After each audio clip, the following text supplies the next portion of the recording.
अक्सर लोग एक प्रश्न बोलते हैं कि धर्म से बड़ा कर्म है, कर्म ही श्रेष्ठ है। तो क्या वास्तव में धर्म और कर्म, इन दोनों में कर्म श्रेष्ठ है या धर्म श्रेष्ठ है? जब हम शास्त्र की बात करें, तर्क संगत बातों को लाएं,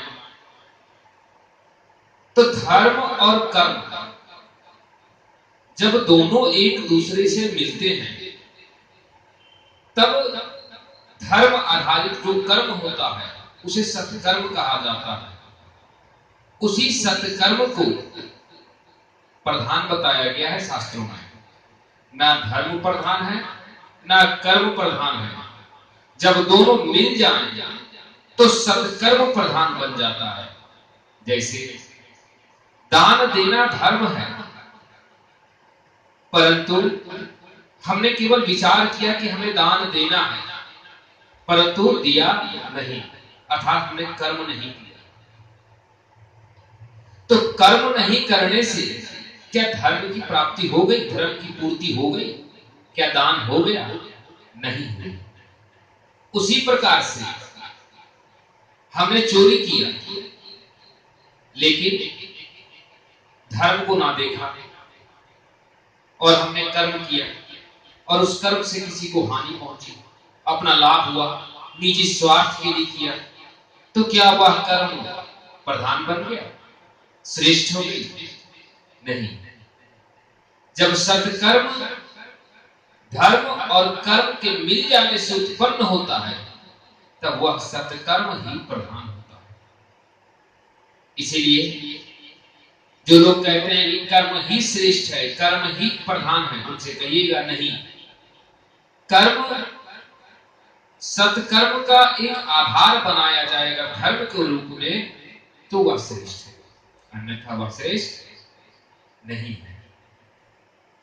कर्म तो चोरी करना भी है, कर्म तो लूटना है, कर्म तो झूठ बोलना भी है, कर्म हर कुछ है। जैसे भोजन करने में अगर देखा जाए तो दूषित भोजन भी करना भोजन है और शुद्ध भोजन करना भी भोजन है।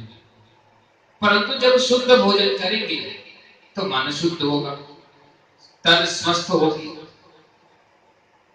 और अगर अशुद्ध भोजन करेंगे तो शरीर अस्वस्थ होगा, मन अशुद्ध होगा। इसी प्रकार से कर्म तो दोनों है, सत्कर्म और कुकर्म। कर्म के आधार को देखें तो कर्म के दो आधार हैं, सत्कर्म और कुकर्म। सत्कर्म करे तो प्रधान, कुकर्म करे तो निंदनीय। इसीलिए धर्म और कर्म में जब इन दोनों का मिलन हुआ तो नए बिंदु सत्कर्म की जो उत्पत्ति हुई, वही सत्कर्म प्रधान होता है। हमें हमेशा बचपन से सिखाया गया कि कर्म ही प्रधान है, परंतु यह अर्ध ज्ञान है। बिना धर्म का कर्म कैसा है? बिना धर्म और बिना अधर्म का जो कार्य होता है वह तो निजी सुख के लिए होता है। मनुष्य ने भोजन पकाया, भोजन कर लिया और सो गया, यह उसकी निजी जिंदगी, निजी जीवन शैली है। तो इसे धर्म और अधर्म को क्या लेना देना? ना यह धर्म है ना अधर्म है। धर्म और अधर्म तब आती है जब आपके कर्म से किसी को हानि या लाभ हो, या समाज में किसी को संकट हो, तब वह अधर्म और धर्म की श्रेणी में गिनी जाती है।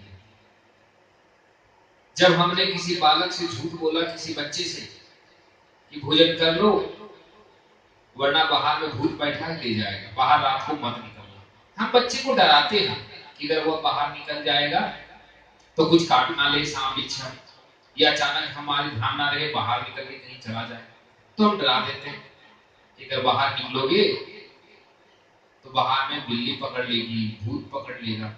हम ये जानते हैं कि कौवा उठा के नहीं ले जाएगा, ना कभी कभी बोलते हैं कि बेटा कौवा ले जाएगा उठा करके। यह केवल उसे डराने के लिए होती है जिससे वह घर में रहे, इसीलिए इसे झूठ की संज्ञा नहीं दी जाती, यह कुकर्म की श्रेणी में नहीं गिनी जाती है। लेकिन वही कोई चोरी करके बच्चा आ जाए और फिर माता सबके बीच में कहे ना मेरा बेटा तो सभ्य है, इसके जैसे सभ्य तो स्वयं राम भी ना थे, ये झूठ है, ये दोष है, ये कुकर्म है। कर्म जब धर्म के आधार बिंदु पर पड़े तभी वह श्रेष्ठ है। जैसे कभी कभी यह हो जाता है कि कुछ लोग सच तो कहते हैं कि नहीं मैं झूठ नहीं बोलती या झूठ नहीं बोलता, परंतु सत्य का पालन नहीं करते, तो वह अधर्म है। जैसे एक बच्चे ने किसी के घर में गया और उसके घर से कुछ सामान चोरी करके घर ले आया, जिसके घर चोरी होगी उसे अनुमान हो गया कि बच्चे ने मेरे घर से कुछ पैसे चोरी करके लेके गए। वह दौड़ा दौड़ा उसके घर आया, उसकी माँ से बोला देख तेरा छोरा देख मेरे घर से पैसा चोरी कर लाया।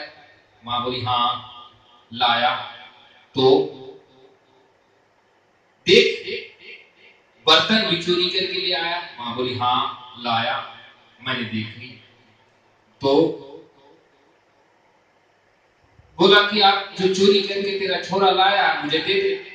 बोली ना लाया तो है चोरी करके पर दूंगी नहीं, मैं झूठ नहीं बोलती, झूठ बोलने से पाप लगता है, तो मैं कह रही हूं उसने लाया लेकिन मैं दूंगी नहीं। तो क्या ये सत्यवादी?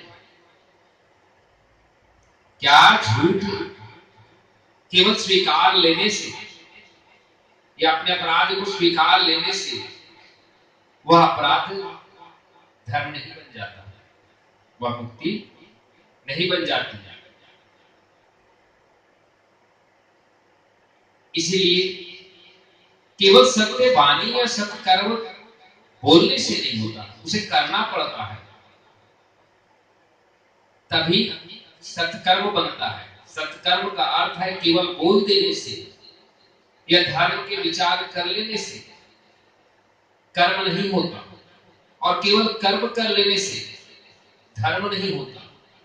जब यह सब मिल जाए तो जो सत्कर्म बनती है वही सत्कर्म लाभ देगा, वही सत्कर्म मुक्ति देगा।